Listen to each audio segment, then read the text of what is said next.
Quickly like the soldier. Quickly. Don't joke. Move. Quickly. Quickly like the soldier. This footage from earlier this year shows a stunning military upset in the Democratic Republic of Congo. These men are well-trained foreign military contractors hired by the Congolese government. Surrounded by news cameras, they're being rounded up and kicked out of the country by the rebel group known as M23, seen here in uniform.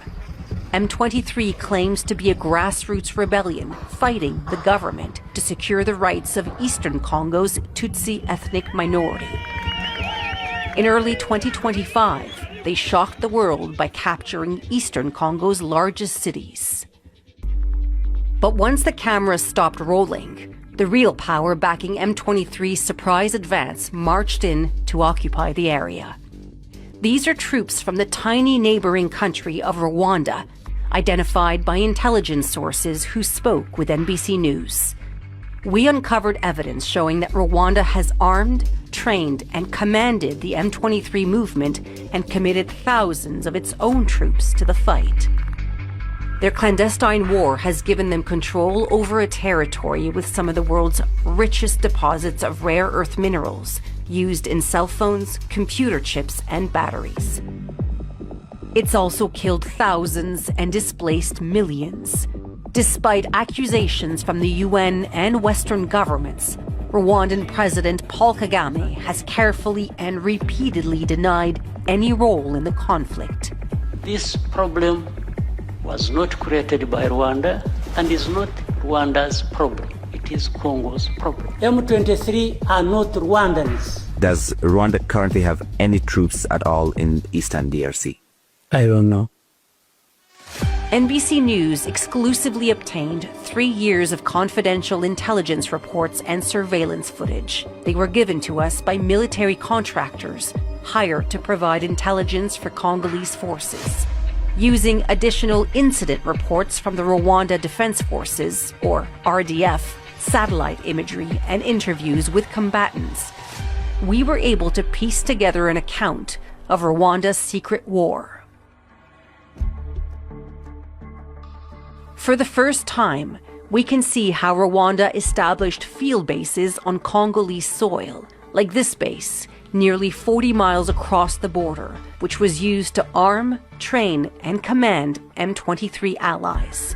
The leaked footage also shows how the RDF flooded Eastern Congo with heavy weaponry, including guided mortars, heavy machine guns, missile launchers, and even armored air defense systems.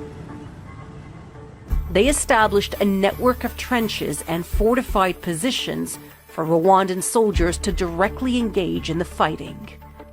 The contractors we spoke to estimated that Rwanda's deployment in Eastern Congo has grown to more than 5,000 troops. A spokesperson for the Rwandan government declined to respond to our questions, but said Rwanda acts in defense of its borders and has no territorial ambitions in the Democratic Republic of Congo. Along the way, there have been cracks in Rwanda's covert war. In May 2022, Congolese forces claimed to have captured 2 Rwandan soldiers on Congolese soil. Rwanda denied this, claiming the soldiers were kidnapped across the border. But NBC obtained the Rwanda Defense Force's internal report on the incident, confirming these soldiers were captured while taking part in an M23 attack on a Congolese military barracks. The report recommends punishment for their commander, who allowed his soldiers to participate in the attack while wearing Rwandan military patches. To preserve secrecy, Rwanda began to equip M23 and their own troops with the same unidentifiable uniforms and gear, making it nearly impossible to tell them apart. To prevent the capture and identification of Rwandan weapon systems, they shuttled them back and forth across the border to Rwanda every night. The RDF removed the bodies of dead Rwandan soldiers from the battlefield, and when they couldn't, they stripped them of ID and insignia. Despite these measures, the mounting death toll is becoming increasingly difficult to hide. Using satellite imagery, we counted one by one the grave sites in this Rwandan military cemetery. Since 2021, the cemetery has grown by more than 900 graves. The largest increase occurred between late 2023 and early 2024. During this period, the Congolese military conducted a wave of drone attacks within their own borders. There were so many Rwandan casualties, they nearly lost the war. This strike from January 2024 took out an RDF base and ammunitions depot near the Congolese village of Kiwanja. The attack killed Rwandan officers who were training M23 recruits. A spokesperson for the government declined to answer our questions about Rwandan casualties, but said our reporting on their military cemetery has, quote, no basis in reality. NBC News spoke with a former member of the Rwandan military who lost friends, mentors, and family members in the conflict. Their funerals, he told us, were strictly monitored and controlled. Fearing retaliation from the government, he spoke to NBC on the condition of anonymity. He provided us with documents and corroborating sources to verify his account. To ensure his anonymity, we're reading from a transcript of his interview. I have a family member. He's my cousin. He called me. He said the enemy is very dangerous here. He said we are very afraid. And he was shaking. You know, the voice was shaking. He died on December 31st, 2024. They bring you to the cemetery, they show you the coffin, then they bury, then you go home. After that, they follow up with the families, their conversations, if they're sharing what happened to them. They're supposed to stay silent. For many Rwandans, grief is more powerful than fear. NBC News found and verified 91 examples of Rwandan families who defied authorities by posting funeral notices of relatives who died in eastern Congo. When someone is dead, sometimes you have nothing left to fear. They have nothing to lose. Nearly 4 years of conflict have taken their greatest toll on Congolese civilians. Millions have been forced to flee their homes to escape the fighting, often over and over again.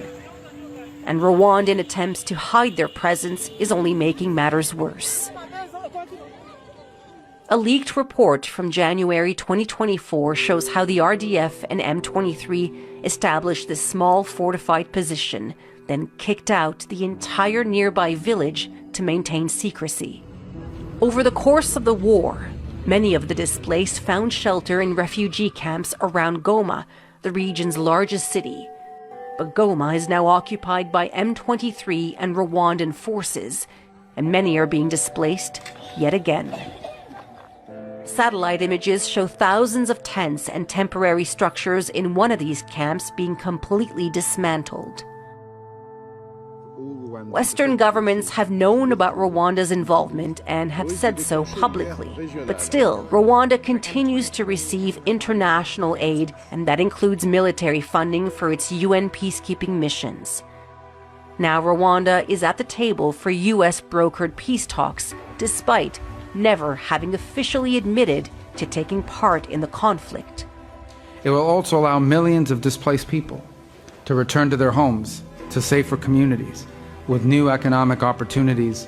The U.S. is promising speedy investment into eastern Congo's supplies of rare earth minerals. It's an attractive offer for President Kagame. Under the proposed deal, Rwanda would profit from this mineral investment and exit the conflict without accountability for its secret war.